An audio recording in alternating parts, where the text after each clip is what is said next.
வணக்கம் ராசாவின் ரோசா வியூஸ் மக்களே. மாமியார் வீட்டுக்கு போகும்போது நிறையா வீடியோ எடுப்போம்.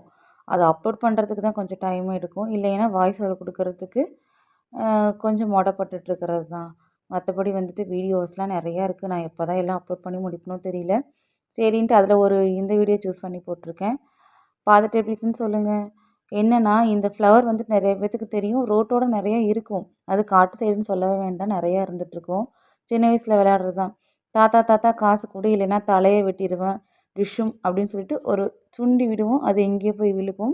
இந்த மாதிரி நிறையா பூவை வச்சு வச்சு விளையாடுவோம். அது எதனால அந்த டைலாக் வந்துச்சுன்னு நானும் தெரியல. ஆனால் அது விளையாடுறதுக்கு ரொம்ப சூப்பராக இருக்கும். நாங்கள் அப்படி தான் விளையாண்டோம். அப்புறம் எங்கள் கொழுந்தனார் பார்த்தீங்களா, என் சின்ன பொண்ணை வந்துட்டு கழுத்து மேலே தூக்கிட்டு வந்தது. இந்த ஒரு விஷயத்தை பார்க்கும்போது எங்கள் அப்பா சின்ன வயசில் என்னையும் என் தங்கச்சிக்கு 2 தோள்பட்டையில் வச்சுட்டு திருவிழாவில் வந்துட்டு வேடிக்கை காட்டுவார். மேக்ஸிமம் நிறைய அப்பாக்கள் அப்படி இருப்பாங்க. இருந்தாலும் அந்த மூமெண்ட் வந்துட்டு அப்போ எனக்கு ரொம்ப மெமரபுளாகவும் இருந்தது, ஞாபகமும் படுத்துச்சு. என் வீட்டுக்காரர் ஒரு நாள் கூட அப்படி தூக்கி வச்சது கிடையாது. திடீர்னு அந்த தம்பி பண்ணும்போது எனக்கு அளவு கடந்த ஒரு மகிழ்ச்சி, சந்தோஷம், பழைய நினைவுகள்லாம் திரும்ப வந்தது. மரவள்ளி கிழங்கு காட்டுக்குள்ளே பிள்ளைங்கள்லாம் நாங்கள் வரவும் எங்கள் பிள்ளைங்க எங்களை தேடிட்டு வந்திருக்காங்க. அவங்கள தேடிட்டு அந்த குட்டீஸுங்க ஊரில் நோம்பினாலே குட்டீஸுங்கெல்லாம் ஒன்று சேர்றது வழக்கம். அப்படி தான் இந்த குட்டீஸுங்க ஒன்று சேர்ந்து விளையாடிட்டு இருக்காங்க.